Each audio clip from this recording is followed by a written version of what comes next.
नमस्कार दोस्तों, आप सभी का स्वागत है आपके अपने YouTube channel air force exam paper में। दोस्तों, इस वीडियो में हम लोग एयरफोर्स बायो ग्रुप के लिए रागा के प्रैक्टिस सेट को यहाँ पर सॉल्व करेंगे और ये आज का प्रैक्टिस सेट नंबर 18 है। अगर आपने इससे पहले के प्रैक्टिस सेट सॉल्व नहीं किए हैं तो आप लोग उनको भी सॉल्व कर लीजिएगा। आपको उनका लिंक इस वीडियो के डिस्क्रिप्शन बॉक्स में मिल जाएगा। और दोस्तों, अगर आप लोगों ने अभी तक टेलीग्राम ग्रुप को ज्वाइन नहीं किया है तो आप लोग उसको भी ज्वाइन कर लीजिएगा। आपको उसका लिंक भी डिस्क्रिप्शन बॉक्स मिल जाएगा। और चैनल पर नए हो तो आप लोग चैनल को सब्सक्राइब भी कर सकते हैं। तो चलिए शुरू करते हैं आज के प्रैक्टिस सेट को।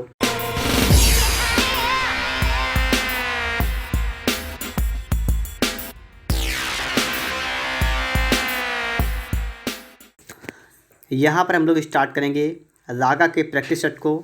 और प्रश्न नंबर 1 आपके सामने यहाँ पर लिखा हुआ है, प्रत्येक वर्ष एड्स दिवस किस तिथि को मनाई जाती है। आपको यहाँ पर 4 ऑप्शन दिए गए हैं, 1 नवंबर, 1 दिसंबर, 1 मई, 1 अप्रैल।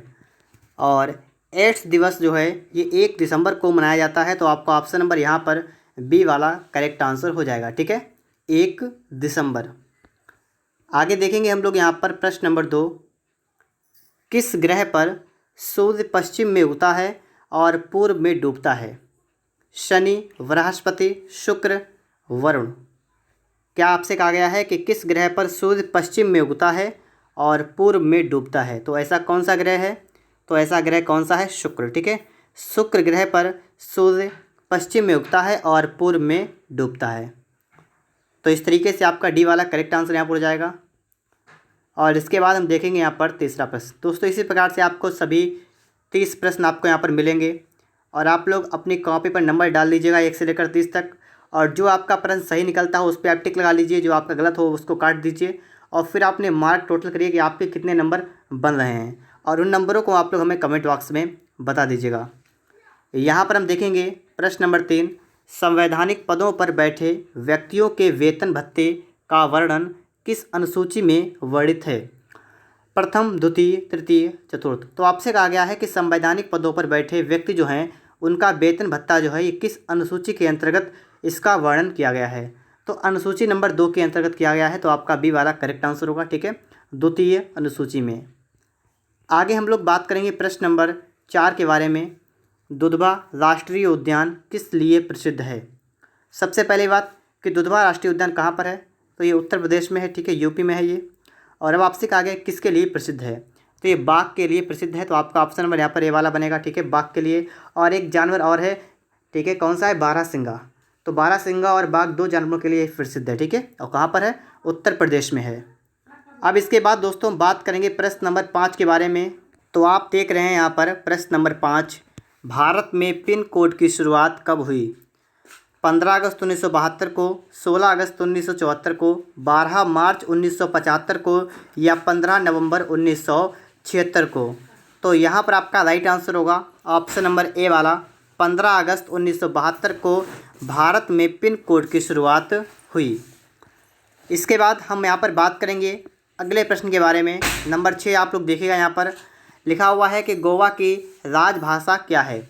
मराठी, कोंकणी, मलयालम या कन्नड़। तो गोवा की राजभाषा क्या है, कोंकणी। ठीक है, तो आपका इस तरीके से ऑप्शन नंबर यहाँ पर बी वाला राइट आंसर होगा। ठीक है, कोंकणी। आगे देखिए दोस्तों, यहाँ पर आप देखेंगे लिखा हुआ है कि लखनऊ शहर किस नदी के तट पर स्थित है। यमुना, गंगा, गोमती या सरयू। तो लखनऊ शहर किस नदी के तट पर है, किस नदी के तट पर दोस्तों बताइएगा आप लोग फटाफट से। तो गोमती नदी के तट पर। ठीक है, तो ऑप्शन नंबर आपका यहाँ पर सी वाला राइट आंसर होगा। ठीक है, गंगा शहर गोमती नदी के तट पर स्थित है। आगे हम लोग बात करेंगे अगले प्रश्न के बारे में। 8 नंबर आप देखिएगा, लिखा हुआ है यहाँ पर कि लाइफ डिवाइन के लेखक कौन हैं। शिवानंद, रविन्द्रनाथ टैगोर, महात्मा गांधी, अरविंद घोष। तो लाइफ डिवाइन के लेखक कौन हैं, अरविंद घोष। ठीक है, तो ऑप्शन नंबर आपका यहाँ पर डी वाला राइट आंसर हो जाएगा। यहाँ पर आप देखेंगे प्रश्न नंबर 9 आपके लिए यहाँ पर आ चुका है और आपके लिए मैथ का प्रश्न आ चुका है, इसलिए आप लोग अपनी कॉपी कलम को निकाल लीजिएगा और फटाफट से आप लोग सवालों को लगाना स्टार्ट कर दीजिएगा। सवाल कह रहा है, यदि ए और बी मिलकर किसी कार्य को 15 दिन में समाप्त करें। ए और बी मिलकर किसी कार्य को 15 दिन में समाप्त करें। इसको हम नोट करेंगे कि ए और बी मिलकर और किसी काम को करते हैं 15 दिन में समाप्त। कह रहा है बी अकेला इस कार्य को 20 दिन में समाप्त करे। बी अकेला इस कार्य को 20 दिन में समाप्त करे। तो आपसे यहाँ पर कहा गया है कि ए अकेला इस कार्य को कितने दिन में समाप्त करेगा। तो देखिए सबसे पहले आप एक काम करेंगे, सबसे पहले आप लोग निकालेंगे इसका एलसीएम। क्या निकालेंगे? इसका एलसीएम कितना आपका आएगा बताइएगा आप लोग। इसका आपका एलसीएम आएगा 60। फिर आप यहाँ पर क्या करेंगे, इसका मैंने क्या निकाला, इसका निकाला एलसीएम। और यही दोस्तों हमारा क्या हो गया, ये आपका हो गया टोटल वर्क। ठीक है, क्या हो गया ये हमारा हो गया है टोटल वर्क, कुल कार्य। ठीक है, इसमें से हमें यहाँ पर देखना है कि देखिए 15 चौका 60, तो यहाँ पर 4 आ गया, और 20 तिया 60। ये आपकी हो गई इफ़िशियंसी, मतलब कार्य क्षमता आ गई 4 और 3। फिर आप देखिएगा, देखिए आपको यहाँ पर पता लग गया है कि बी की क्षमता कितनी है, 3 है। तो आप बताइए ए की क्षमता कितनी होगी बताइएगा। टोटल मिलाकर कितनी है, 4। ए और बी जब मिलकर काम करते हैं तो 4 काम करते हैं, और बी अकेला 3 काम करता है, तो इसका मतलब ए की क्षमता होगा 1।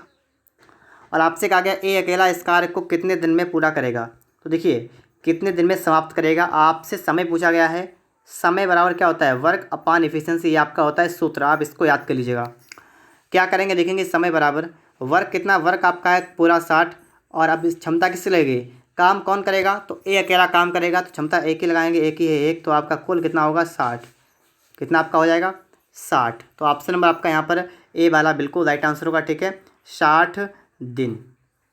आगे हम लोग बात करते हैं अगले प्रश्न के बारे में, और आप यहाँ पर देखेंगे प्रश्न नंबर 10। ये सवाल आप देखिएगा, एक 35 लीटर मिश्रण में दूध पानी का अनुपात 5:2 है। यदि इसमें 5 लीटर दूध और डाल दिया जाए तो नए मिश्रण में दूध और पानी का अनुपात क्या होगा। देखिए 35 लीटर का एक मिश्रण है जिसमें दूध पानी का अनुपात 5:2 है। यहाँ पर आप नोट करिएगा, दूध को लिखेंगे मिल्क, पानी को लिखेंगे वाटर, तो इसका आपको अनुपात रखा है 5:2। और टोटल है कितना, ये आपका टोटल कितना है, ये आपका है 35 लीटर। ठीक है, फिर कह रहा है कि इसमें 5 लीटर दूध और डाल दिया जाए तो नए मिश्रण में दूध पानी का अनुपात क्या होगा। अब दोस्तों यहाँ पर हम एक काम करेंगे, यहाँ पर हम देखेंगे ये आपका अनुपात रखा है 5:2 के अनुपात में दूध पानी है, और जो कि 35 लीटर है। इसका मतलब इस पूरे की वैल्यू आपको रखी है 35 लीटर, बताइएगा।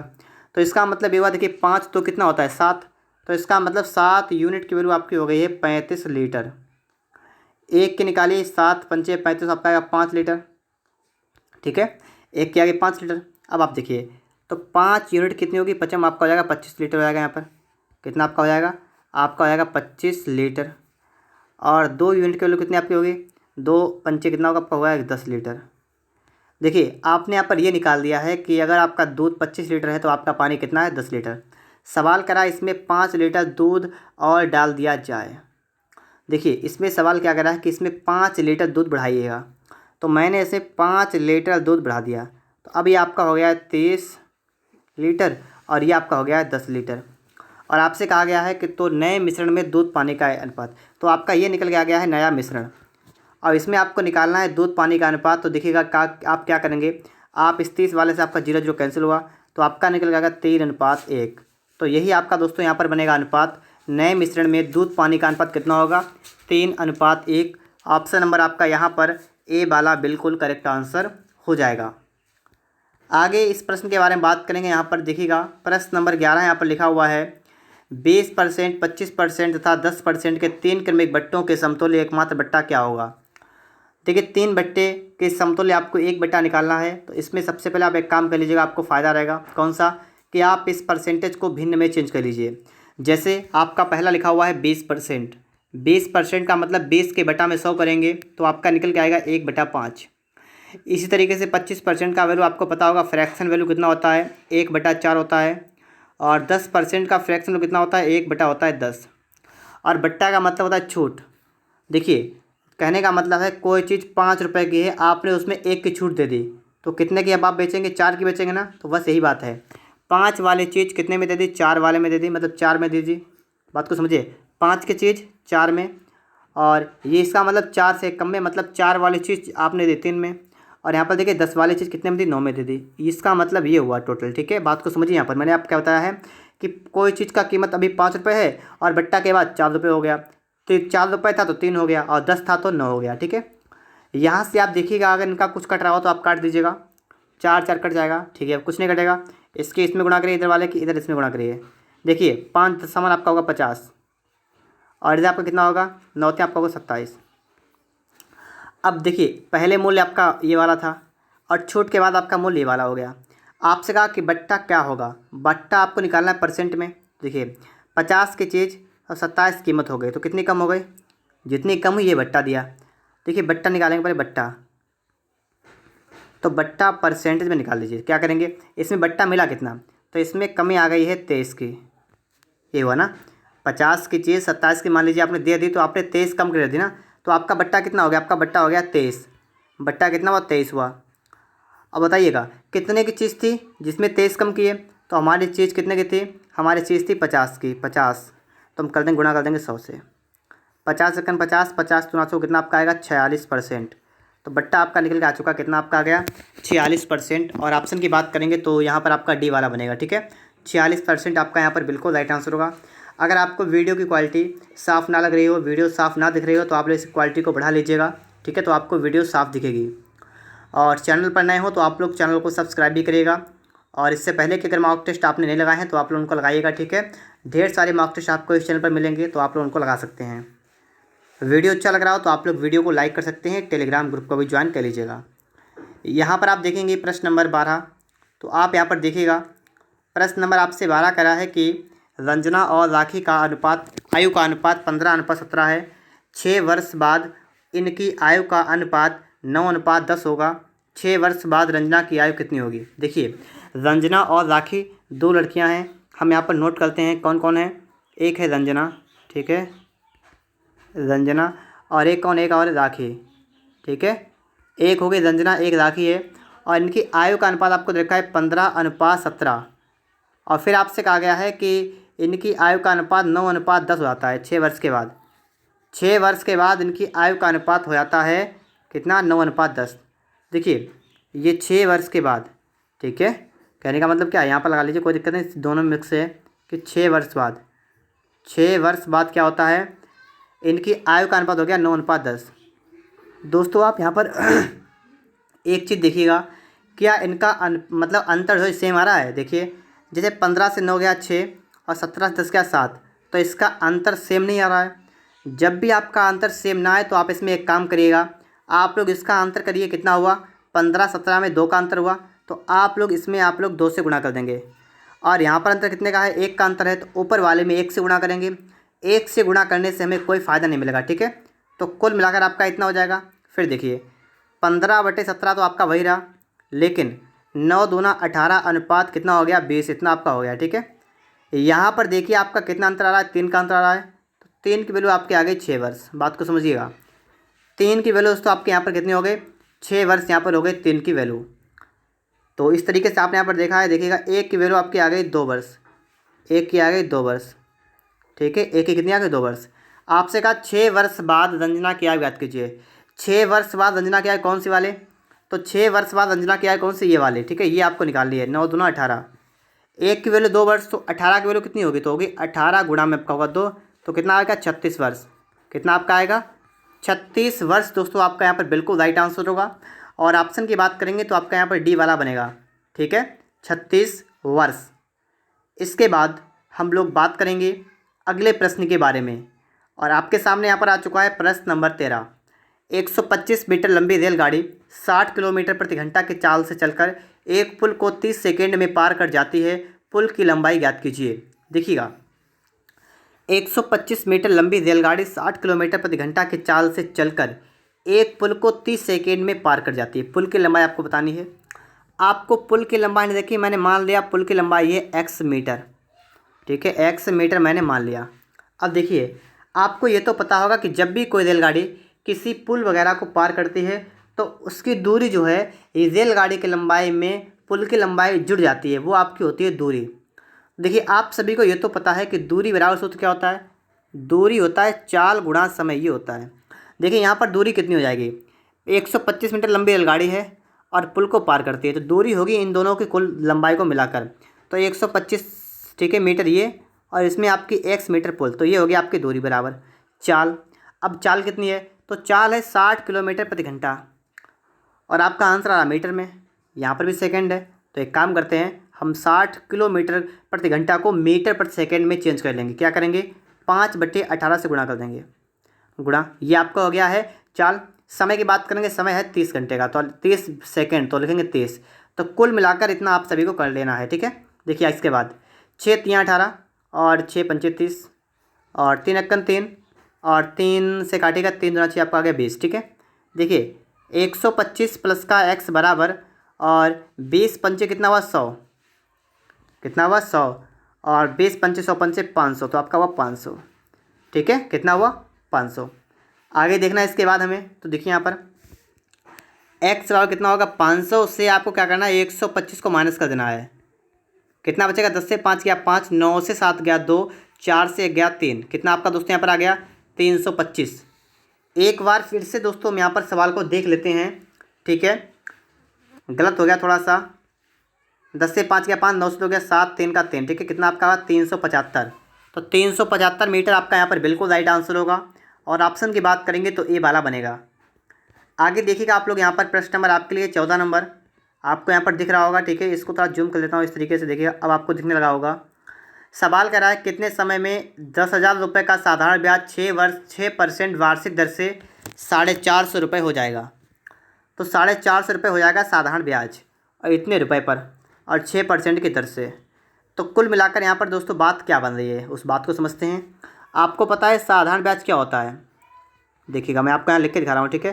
साधारण ब्याज क्या होता है, ये आपका होता है मूलधन गुणा दर गुणा समय और बटा में आपका होता है 100, ये होता है सूत्र, ठीक है। देखिए साधारण ब्याज है कितना आपका है 10,000 रुपये, बराबर मूलधन कितना आपका है, गलत हो गया क्योंकि साधारण ब्याज कितना आपका है, ये लगा 450 हो जाता है, इसका मतलब साधारण ब्याज आपको देखा है 450 रुपये, बराबर मूलधन कितना है, मूलधन आपका है 10,000 रुपये पर, ठीक है 10,000। दर कितनी है, दर आपकी 6% की, समय कितना आपका टी मान लिया, बटा में कर दिया 100। और बस इसी को हम लोग सॉल्व कर लेते हैं फटाफट से। 2 जीरो से आपके 2 जीरो कैंसिल हुए, 1 जीरो से आपका 1 जीरो कैंसिल हुआ और 5 दूना 10, 5 नेम 45। तो कुल मिलाकर बात ये बनी कि हमारा आया है 9 और बराबर कितना, देखिएगा यहाँ पर कितना आपका हो जाएगा 9, ठीक है। देखिएगा 9 बराबर 12 टी, ये आपका बन रहा है यहाँ पर। 3 तिया 9, 3 चौका 12, तो आपका हो गया 3/4 बराबर टी। तो आपका दोस्तों यहाँ पर समय निकल गया, कितना आ गया 3/4, ठीक है। ये किस में आया, ये आपका आया है 3/4 वर्ष में, लेकिन हमें आंसर आने दिख रहा है तो हम इसको चेंज करेंगे माह में, मतलब महीनों में। तो एक वर्ष में 12 महीने होते हैं, तो हम क्या करेंगे, हम इसमें 12 से गुणा करेंगे। तो इसमें 12 से गुणा करेंगे, 4 एकन 4, 4 तिया 12, कितना आपका आएगा 9 महीना। तो कहाँ पर आपको दिख रहा है, आप देख सकते हैं यहाँ पर कहाँ पर है आपका बी वाले में, ठीक है। तो इस तरीके से आप लोग सवाल को सॉल्व कर देंगे और आपका ऑप्शन नंबर यहाँ पर बी वाला बन जाएगा। आगे बात करेंगे हम लोग यहाँ पर प्रश्न नंबर 15 के बारे में। तो आपको यहाँ पर दिख रहा है 15 नंबर आपके लिए आ चुका है यहाँ पर है, और कह रहा है कि दो शंकुओं की त्रिज्याओं का अनुपात 3:4 है, उनकी ऊंचाइयों का अनुपात 4:3 है, तदनुसार उनके आयतनों का अनुपात क्या होगा। आपको शंकुओं की त्रिज्याओं का अनुपात रखा है 3:4, मतलब कि आपको R1/R2, ठीक है। ये आपको देखा पहले वाले की त्रिज्या R1, दूसरे की R2 आपको देखिए कितना 3/4 रखा है। और ऊंचाइयों का अनुपात का मतलब आपको H1/H2 आपको कितना रखा, आपको रखा है 4/3। और उनके आयतनों का अनुपात क्या होगा, उनके आयतनों का अनुपात का मतलब V1 वॉल्यूम 1/वॉल्यूम 2, ये आपको पूछा गया, ठीक। देखिए क्या करेंगे, शंकु के बारे में बात की गई, शंकु के बारे में बात की गई। शंकु का आयतन क्या होता है 1/3 पाई r²h, अपान ये करेंगे 1/3 पाई r²h। एक काम यहाँ करेंगे कि हम लिख लेंगे 1 1, यहाँ कर लेंगे 2 2, इतना काम कर लेंगे, बस इतना सा काम पहले आपको कर लेना है। फिर देखिए 1/3 पाई से ये वाला कैंसिल हुआ। देखिए R1² अपान R2², R1 है कितना, R1 आपका है 3, तो हम यहाँ कर देंगे 3 गुणा H1 कितना है आपका 4, बटा में देखेंगे R2² का मतलब 4 गुणा 4, H2 कितना है 3, 4 गुणा 4 और कितना है 3, इतना आपका बन रहा है, ठीक है। यहाँ से आप क्या करेंगे, 4 से आपका 4 कैंसिल, 3 से आपका 3 कैंसिल, आपका बचा 3/4, ठीक है। और इसका मतलब हुआ 3/4, तो बस आपका कितना आ गया, आपका आ गया है 3/4। ऑप्शन नंबर आपका यहाँ पर ए वाला बनेगा, ठीक है 3/4। आगे हम लोग बात करेंगे अगले प्रश्न के बारे में। यहाँ पर आप देखिएगा लुप्त संख्या वाला सवाल आपके लिए आ चुका है, मिसिंग नंबर का। तो इसको आप देखिएगा, कह रहा है कि 20 नंबर सवाल आपका यहाँ पर है, ठीक है। और 16 नंबर सवाल है। और यहाँ पर आपको बताना है, यहाँ पर देखिएगा 2 4 आपका है 20, 3 9 आपका है 90, 1 5 आपका कितना आएगा। थोड़ा सा आप दिमाग लगाइएगा, वीडियो को पॉज करिएगा, पहले खुद से एक बार सोच लीजिएगा कि यहाँ पर आपका राइट आंसर क्या होने वाला है। तो चलिए अब आपको हम बताते हैं कि इस सवाल को हम लोग कैसे सॉल्व करेंगे। आपको दिख रहा है 2, आपको दिख रहा है 4। आप एक काम करिएगा, 2 का वर्क करिए, 4 का वर्क करिए। 2 का होता है कितना 4, 4 का होता है 16। इन दोनों को अगर आपने जोड़ दिया कितना आपका आएगा 20। और जो कि आपको ऑप्शन मतलब यहाँ पर ऊपर दे रखा है, तो बिल्कुल सही हमारा है। यही लॉजिक हमारा लग जाएगा यहाँ पर भी। क्या करेंगे, इन 3 और 9 को उठाएंगे, 3 का वर्ग प्लस 9 का वर्ग कर देंगे। 3 का होता है 9, 9 का होता है 81, कितना आपका टोटल हुआ 90। तो यहाँ पर आपको 90 दिख रहा है, बिल्कुल सही यहाँ पर है। यही लॉजिक यहाँ लगाइए, 1 का वर्ग प्लस 5 का वर्ग। देखिए 1 का 1, 5 का 25, कितना हुआ टोटल हुआ 26। तो 26 करेक्ट आंसर होगा, ऑप्शन नंबर आपका यहाँ पर सी वाला बनेगा। ठीक है, 26 बिल्कुल राइट आंसर यहाँ पर आपका हो जाएगा। आगे बात करते हैं हम लोग यहाँ पर प्रश्न नंबर 17 के बारे में। ठीक, यहाँ पर देखिए आप लोग, सवाल कह रहा है कि निम्नलिखित में से कौन सी आकृति चिकित्सक शिक्षक महिलाओं के बीच संबंध को भली भांति दर्शाती है। तो यहाँ पर आपको देखना है कौन कौन शिक्षक चिकित्सक है, शिक्षक है और महिलाएं, तो इनके बीच संबंध को भली भांति दर्शाती है, आपसे ये कहा गया है। चलिए यहाँ पर हम लोग देखते हैं कि हमारा सवाल कैसे सॉल्व होने वाला है। तो आप यहाँ पर देखिएगा, चिकित्सक शिक्षक और महिलाओं के बीच संबंध को दर्शाती है। चिकित्सक शिक्षक में अगर देखें तो कंडीशन ऐसी बनती है कि कुछ शिक्षक जो हैं ये चिकित्सक होते हैं और कुछ चिकित्सक जो है वो शिक्षक हो सकते हैं, पहली कंडीशन। ठीक है, अगर आप मानेंगे, इसको मानेंगे चिकित्सक, ठीक है, और इसको मानेंगे आप लोग अगर शिक्षक, तो कंडीशन क्या बने कि कुछ चिकित्सक जो है शिक्षक हो सकते हैं और कुछ शिक्षक चिकित्सक। ये तो बिल्कुल सही है। दूसरा पॉइंट ये हुआ कि शिक्षक महिला में, तो शिक्षक महिलाओं में ऐसा होगा, क्यों? क्योंकि कुछ महिलाएं शिक्षक होती हैं और कुछ पुरुष भी तो होते हैं, इसलिए सभी महिलाएं तो हो नहीं सकती, तो कुछ महिलाएं शिक्षक हो सकती हैं। ठीक है, तो कुछ महिलाएं शिक्षक होती हैं, ये भी क्लियर है। अब बात रह गई है किसमें बात रह गई है महिलाओं और चिकित्सक की, चिकित्सक और महिलाओं के। तो यहाँ पर वही कंडीशन बनेगी कि कुछ महिलाएं चिकित्सक होती हैं और कुछ पुरुष भी होते हैं, तो यहाँ पर भी कुछ वाला फंडा लगेगा। जब आप में सब में कुछ कुछ बन रहा है तो इसका मतलब है कि बहुत कुछ यहाँ पर बनेगा बी वाले में। ठीक है, इस तरीके से आपका हो जाएगा। ठीक है, तो आप समझ लीजिएगा, जब भी आपका संबंध थोड़ा थोड़ा बनता है कुछ कुछ करके, तो इस तरीके से आपका जो बनेगा तो आपका बी वाला राइट आंसर होगा। ठीक है, तो आपका सवाल सॉल्व हो गया। यहाँ पर आगे देखिए, इसके बाद में 18 नंबर यहाँ पर देखिएगा, यहाँ पर आपको बताना है विषम संख्या कौन सी है, विषम। तो विषम को फटाफट से आप निकालिएगा। सवाल बहुत लॉजिक का है, तो आपका अगर दिमाग थोड़ा सही चला तो आप सवाल को लगा देंगे, वरना हो सकता है आप सवाल ना लगा पाएँ। तो पहले थोड़ी एक बार सोच लीजिएगा, समझिएगा कि सवाल क्या आप लगा सकते हैं। चलिए आपको हम बताते हैं। जैसे आपका यहाँ पर लिखा है 6, फिर लिखा है कामा 612, तो यहाँ पर क्या किया गया है, बस यही तो बात समझनी में है। चलिए समझ लेते हैं यहाँ पर फटाफट से हम लोग कि यहाँ पर हमने कौन सा लॉजिक लगा दिया है। ये 6 को उठाया हमने, 6 का किया क्यूब, कितना होता है 216, और इसको पलट के लिख लिया तो मेरा लग गया 6 1 2। देखिए यहाँ पर आप देख सकते हैं, यहाँ पर देखिएगा 216 को पलटने के बाद आपको 612 मिल गया, जो कि आपको दे रखा है, बिल्कुल सही हमारा है। दूसरे वाले को उठाते हैं, कितना है 5 आपका है, 5 का है कितना 521। 5 का घन करें कितना होगा 125, और इसका उल्टा ये वाला है 521, बिल्कुल सही है, ये भी सही है। ठीक है, तो ये दो तो सही है। तीसरा देखिए चवाला 4 वाला, देखिए 4, आप 4 को उठाएंगे क्यूब करेंगे कितना आपको होगा 64, और इसको पलट के लिखेंगे 4 6, बिल्कुल सही हमारा है। इसको उठाएगा 7 का क्यूब कितना होगा 343, इसको पलटेंगे आपका आएगा 343, यही रहेगा, लेकिन यहाँ पर नहीं है। तो आपका करेक्ट आंसर कौन सा होगा, ऑप्शन नंबर डी वाला।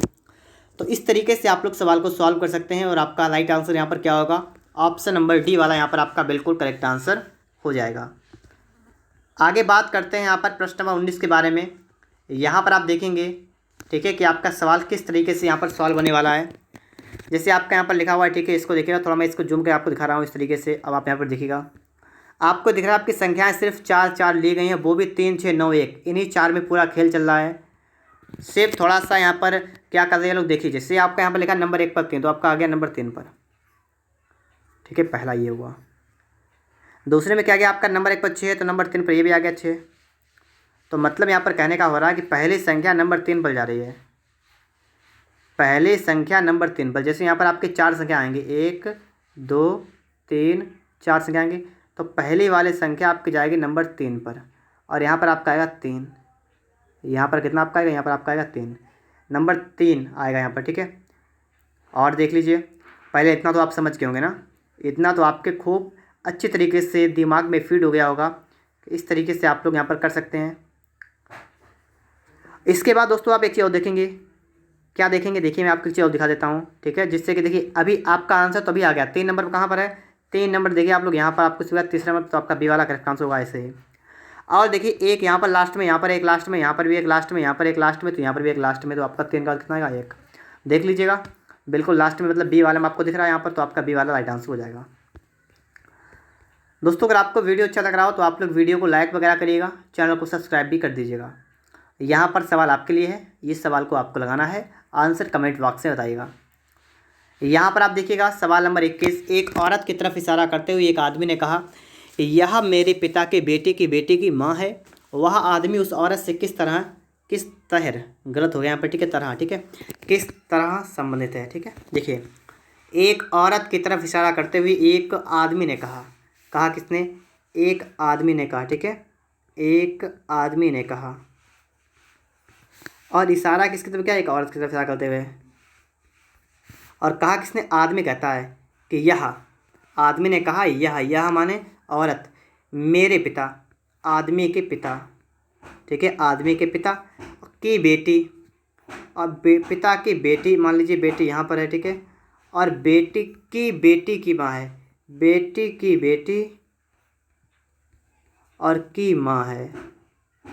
देखिए बात को समझिएगा, थोड़ा लेसन आपका इस तरीके से बना है कि एक आदमी ने एक औरत की तरफ इशारा करते हुए आदमी कहता है कि उसकी यह मेरे पिता, तो आदमी के पिता, और की बेटी, तो ये हो गई, और बेटी की बेटी, ये हो गई, और इसकी माँ, तो देखो यहाँ पर आप देखिए, यहाँ पर ये देखिएगा आप सिस्टम यहाँ पर कि बेटी की बेटी और की माँ ये औरत है, इसका मतलब ये दोनों तो एक ही हैं, क्योंकि देखिएगा यहाँ पर बेटी की बेटी और उसकी माँ वही होगी ना।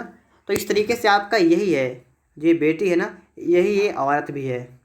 सवाल आपसे कह रहा है कि वह आदमी उस औरत से किस तरह संबंधित है। अब आपको देखना है, आदमी का पिता और पिता की बेटी, इसका मतलब क्या हुआ, इसका मतलब ये हुआ कि ये दोनों आपस भाई बहन होंगे, बताइएगा। तो यहाँ पर क्या हो जाएगा, भाई हो जाएगा आपका यहाँ पर, कि वह आदमी उस औरत का भाई है। तो इस तरीके से आपका यहाँ पर सवाल सॉल्व हो जाएगा। यहाँ पर आप देखेंगे सवाल नंबर 22 को, ठीक है, आपको दिख रहा होगा, ठीक है, हाँ दिख रहा होगा, ठीक है। देखिए सवाल कह रहा है कि रमेश अपने घर से चलकर पूरब की ओर 1 मीटर चला। रमेश अपने घर से चलकर पूरब की ओर 1 मीटर चला। इस तरीके से रमेश यहाँ पर है, 1 मीटर चला, पूरब की ओर चला, ठीक है। फिर इसके बाद वह बाईं ओर मुड़कर 5 मीटर चला। अब बताइए बाईं ओर किधर होगा, ऊपर या नीचे, तो बाईं ओर होगा ऊपर की तरफ। और कितना चला, 5 मीटर, तो इस तरीके से चला गया 5 मीटर, ठीक है, ठीक है, 5 मीटर। और 5 के पीछे एक बहुत बड़ा हो गया, तो मैं एक को थोड़ा कम कर देता हूँ, ठीक, इस तरीके से देखिएगा, ठीक है। तो पहले 1 चला, यहाँ से चला, फिर उसका 5 चला गया, तो यहाँ पर आ गया, ठीक है। उसके बाद वह पुनः बाईं ओर मुड़ेगा, बाईं ओर मुड़ेगा, बाईं किधर जाएगा, तो बाएं जाएगा इस साइड में, और 13 मीटर चल कर आया, 13 मीटर चला, 13, ठीक है। आपसे कहा रमेश के घर से किरण का घर कितनी दूरी पर किस दिशा में है, ठीक है। मतलब यहाँ पर किरण का घर है, यहाँ पर रमेश का घर है, यहाँ से चला पहले 1, फिर आगे 5, फिर आगे 13, तो आपसे पूछा कितनी दूरी पर है। देखिए यहाँ से अगर हम एक लाइन खींचे इस तरीके से, यहाँ से खींच दें तो ये वाली भी एक हो जाएगी यहाँ पर, तो ये वाली आपके रहेगी 12 रहेगी यहाँ से लेकर यहाँ तक, ठीक है। और आपसे क्या पूछा गया, इनके घर की दूरी कितनी रहेगी, तो यहाँ से लेकर आपको यहाँ तक ये बतानी है, ये वाली। अब बताइएगा, ये वाली 5 होगी। ये आपका एक समकोण हो गया त्रिभुज। समकोण त्रिभुज में सिस्टम क्या होता है, समकोण त्रिभुज होता है पाइथागोरस त्रिक। अगर आपकी समकोण त्रिभुज आपका इस तरीके से है, आपकी 2 भुजाएं, आपकी एक भुजा 12 है, एक 5 है, तो एक आपकी 13 होगी, कर्ण वाली कितनी आपकी होगी, 13। तो यहाँ पर वही कंडीशन है, कर्ण वाली आपकी 13 हो जाएगी। तो आपका राइट आंसर क्या होगा, 13 मीटर। और किस दिशा में, तो इस साइड में है ना, इस साइड में, मतलब ये आपका होता है दिशा परीक्षण। और इसमें वन की तरह आपको पता है इस तरफ, तो इस तरफ कौन सी होती है, ठीक है, इस तरफ इस तरीके से बताया ना, तो इस तरफ कौन सी होती है, उत्तर पश्चिम, इधर पश्चिम वाली, इधर उत्तर, तो उत्तर पश्चिम वाला होगा आपका ऑप्शन नंबर यहाँ पर बी वाला बनेगा, ठीक है, उत्तर पश्चिम। आगे बात करेंगे हम लोग यहाँ पर 23 नंबर को, यहाँ पर देखिएगा आप लोग, कराए 23 नंबर, यदि संतरे को मक्खन, मक्खन को साबुन, साबुन को स्याही, स्याही को शहद, शहद को संतरा कहा जाए तो कपड़े धोने के लिए निम्न में से किसका उपयोग किया जाता है? मक्खन, साबुन, संतरा, स्याही। तो आप देखिएगा यहाँ पर कपड़ा धोने के लिए तो कपड़ा धोया जाता है साबुन से, और साबुन को कहते हैं स्याही। तो क्या बनेगा? स्याही बिल्कुल राइट आंसर होगा। ठीक है, ऑप्शन डी वाला यहाँ पर राइट आंसर हो जाएगा। यहाँ पर बात करते हैं 24 नंबर में दिए गए शब्दों को वर्णमाला क्रम के अनुसार व्यवस्थित कीजिए और शब्दकोश में प्रथम आने वाले शब्द का चयन कीजिए। नंबर 1 पर कौन सा आएगा? तो नंबर 1 तो निकालना बड़ा आसान है। आप देखिएगा यहाँ पर स्टार्टिंग में आपका है सी, सी, सी और सी, और यहाँ पर आगे बात की देखिए यहाँ पर ए है, यहाँ पर भी ए है, यहाँ पर आर, यहाँ पर एच। तो ये तो आएंगे, नंबर 1 पर नहीं आएंगे ये तो। अब बात है कि ए वाले में ए यहाँ पर, यहाँ पर इसके बाद देखिए टी और यहाँ पर आपका एन। तो एन वाला होता है 14, टी होता है 20। तो कौन सा आएगा? ये वाला आएगा पहले। ठीक है, तो आपका ये वाला करेक्ट आंसर बी वाला। ठीक है, तो 24 का दोस्तों आपका यहाँ पर राइट आंसर क्या होगा? ऑप्शन नंबर बी वाला दोस्तों आपका यहाँ पर बिल्कुल करेक्ट आंसर हो जाएगा। यहाँ पर देखते हैं हम लोग सवाल नंबर 25 को। तो आपको यहाँ पर दिख रहा होगा, इस सवाल को हम लोग यहाँ पर देख लेते हैं। सवाल करा यदि किसी कोड में गोंद को ILPV लिखा जाता है तो उसी कोड में CRIB को कैसे लिखा जाएगा? देखिए गोंद को लिखा जाता है ILPV, नोट करते हैं इसको GONE, और इसको लिखते हैं क्या? ILPB। यहाँ पर देखने वाली बात क्या है? G होता है 7 पर, O होता है 15 पर, N होता है 14 पर और E होता है 5 पर। यहाँ पर देखिए 2, 16, 12 और 9। देखिए यहाँ से यहाँ पर आ क्या गया? 7 और 2 कितना हुआ? 9 हुआ। 2 आपने यहाँ पर जोड़ दिया। यहाँ से आप यहाँ पर आए तो 15 से 12 मतलब 3 घटा दिया यहाँ पर। ठीक है, 3 को माइनस कर दिया आपने, यहाँ पर 3 माइनस कर दिया। यहाँ पर देखिए 14 और 2 16, और यहाँ पर भी आपका 3 माइनस किया गया। कहने का मतलब है यहाँ पर पहले प्लस फिर माइनस, फिर प्लस फिर माइनस, और प्लस में आपका 2 किया गया, माइनस में आपका 3 किया गया। देखिएगा CRIB ये आपका यहाँ पर है। इसमें से आपका यहाँ पर प्लस का 2 किया गया, यहाँ से यहाँ पर आपका माइनस का 3 किया गया, यहाँ पर प्लस का 2, यहाँ पर माइनस का 3। तो यही आप यहाँ पर देख लीजिएगा, समझ लीजिएगा क्या करने वाले हैं हम यहाँ पर। C होता है 3 पर, 3 2 कितना 5, और 5 पे आपका आई, तो आपका E आएगा पहले।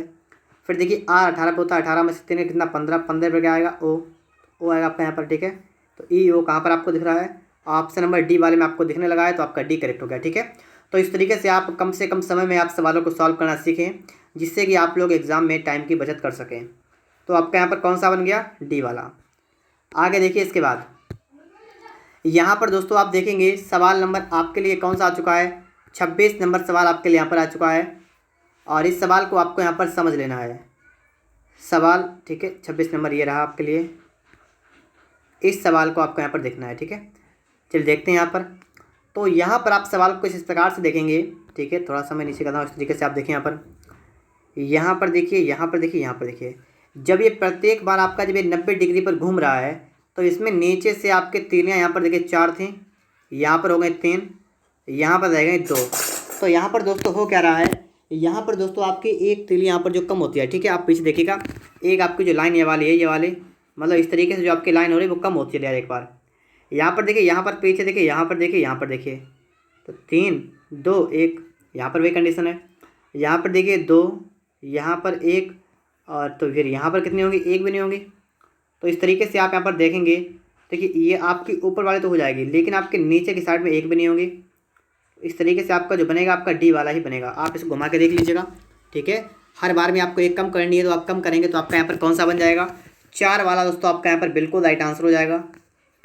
यहाँ पर देखिएगा। ठीक है, थोड़ा सा आपको यहाँ पर समझना पड़ेगा यहाँ पर। ठीक है, तो आप फटाफट समझिएगा और फिर देखते हैं यहाँ पर। देखिए जैसे आपका ये वाला तीर आपका इस साइड में है, ठीक है, और फिर आपका तीर हो गया इस साइड में, इस साइड में हो गया ना। तो यहाँ से आपके कितने छोड़े गए? यहाँ से आपके 3 छोड़े गए, तो 3 स्टेप को छोड़ दिया यहाँ पर। ठीक है, आगे देखिए फिर आपका कहाँ पर है? आगे आपका जो तीर है वो आपका इस साइड में आ गया, यहाँ पर आ गया, और फिर आपका यहाँ पर आ गया, इस वाले में आ गया। तो यहाँ पर आपके 2 छोड़े गए, आप देख सकते हैं यहाँ पर। ठीक है, फिर इसके बाद आप देखेंगे तो यहाँ पर आपका तीर है। ठीक है, यहाँ पर कहने का मतलब है, देखिएगा कि देखिए यहाँ से है और यहाँ से आपका आ गया यहाँ पर, तो यहाँ पर सिर्फ 1 छोड़ा गया, 1 छोड़ा गया। ठीक है, देखिए पहले आपके 3 छोड़ने गए, फिर 2, फिर 1 लाइन छोड़ेगी। इसका मतलब है कि अब की बार 1 भी नहीं छोड़ने आएगी, आपका यहाँ पर आ जाएगा। तो नीचे की साइड में आपको यहाँ पर है, यहाँ पर है और यहाँ पर भी है, तो ये 2 तो कैंसिल हुए बिल्कुल आपके यहाँ पर। फिर हम बात करेंगे आगे। आगे आप देखेंगे किसको, आगे आप देखेंगे इस वाले को, यहाँ पर है, और फिर आपका आ गया यहाँ पर, तो कितना आगे बढ़ा, तो आप देखिए आपका यहाँ से आगे कहाँ पर आया, आपका यहाँ पर 2 छोड़ दिए इसने, कितने छोड़े हैं, 2 छोड़ दिए और यहाँ पर आ गया, ये हुआ ना। फिर इसके बाद आप आगे देखेंगे तो आगे आप लोग यहाँ पर देखिएगा आपका 2 पर है और 2 से पहुँचा यहाँ पर, मतलब ऊपर वाले पर, तो यहाँ पर कितने छोड़े, यहाँ पर छोड़े 3, कितने छोड़े यहाँ पर 3 लाइनें छोड़ दी गई हैं। आगे देखेंगे, आगे आपका यहाँ से यहाँ पर आ गया, इस तरीके से आप यहाँ पर देखेंगे कितनी आपकी लाइन छोड़ी गई हैं, 1 2 3 4 लाइन छोड़ दी गई। तो अब आप क्या करेंगे, आप लोग 5 लाइनें छोड़ेंगे, और 5 लाइन छोड़ेंगे, इसका मतलब 1 2 3 4 5, तो आपका आएगा यहाँ पर, तो यहाँ पर आएगा इस साइड में, कहाँ पर आपको यहाँ पर दिख रहा है, तो आपका यहाँ पर ये डी वाला करेक्ट आंसर होगा, ठीक है, डी वाला आपका यहाँ पर बिल्कुल राइट आंसर हो जाएगा।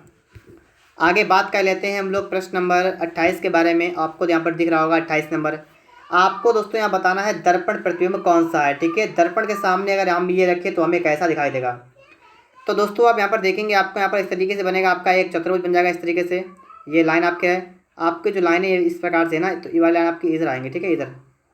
तो इस साइड में आपका अलग किधर देखने, देखिएगा आप लोग यहाँ पर, आपको इसमें दिखने हैं, इसमें, तो ये दोनों गलत आपके हो गए। आपके पास बचे हैं सिर्फ 2, और इन दोनों में आपकी लाइन यहाँ पर सही है, और ऊपर वाली लाइन आपके इस साइड में, तो वो आपके जाएंगे इस साइड में। तो कहाँ कहाँ पर है, यहाँ पर भी हैं और यहाँ पर दोनों में है। अब देखेंगे इसमें एक आपका रखा है एक पॉइंट, ये वाला पॉइंट आपका आएगा इस साइड में। अब देखिए कहाँ पर गया, तो ये भी गलत हो गया, तो आपका कौन सा हुआ, आपका यहाँ पर दूसरा वाला बिल्कुल राइट आंसर हो जाएगा, ठीक है। ऑप्शन नंबर 2 वाला आपका बन जाएगा यहाँ पर। यहाँ पर आप देखिएगा, आपको यहाँ बताना यहाँ पर क्या भरेगा, तो इसको आप भर के देख लीजिए अपने आप। देखिए यहाँ से यहाँ मिलाएंगे इसको, यहाँ से इसको कर दिया, यहाँ पर इसको कर दिया, बस इतना काम करना है। कहाँ पर आपको दिख रहा है, देख लीजिए फटाफट से। तो यहाँ पर हम देखेंगे तो देखिएगा ये ना आपके यहाँ पर भी आपकी लाइन है, यहाँ पर नहीं होगा, यहाँ पर नहीं होगा, और इन दोनों में आप मिलाइएगा कौन सा आपका करेक्ट आंसर यहाँ पर हो जाएगा, तो सी वाला बनेगा, हाँ सी वाला, ठीक है। तो सी वाला दोस्तों आपका यहाँ पर बन जाएगा। और यहाँ पर आपके लिए आ चुका है लास्ट प्रश्न, तो आप यहाँ पर देखिएगा इसको, ठीक है। आपको थोड़ा जूम कर देता हूँ इस तरीके से, इसको देखिएगा, इसका आंसर आप लोग हमें बताएंगे कमेंट बॉक्स में, ठीक है। तो इसका आंसर आप लोग हमें कमेंट बॉक्स में बता दीजिएगा। वीडियो अच्छा लगा हो तो आप लोग वीडियो को लाइक कर सकते हैं। अगर आपने चैनल को सब्सक्राइब नहीं किया है तो आप लोग चैनल को सब्सक्राइब भी कर लीजिएगा, और अपनी तैयारी को लगातार करते रहिएगा, ठीक है। मिलते हैं नेक्स्ट वीडियो में, तब तक के लिए वीडियो देखने के लिए आपका बहुत बहुत धन्यवाद।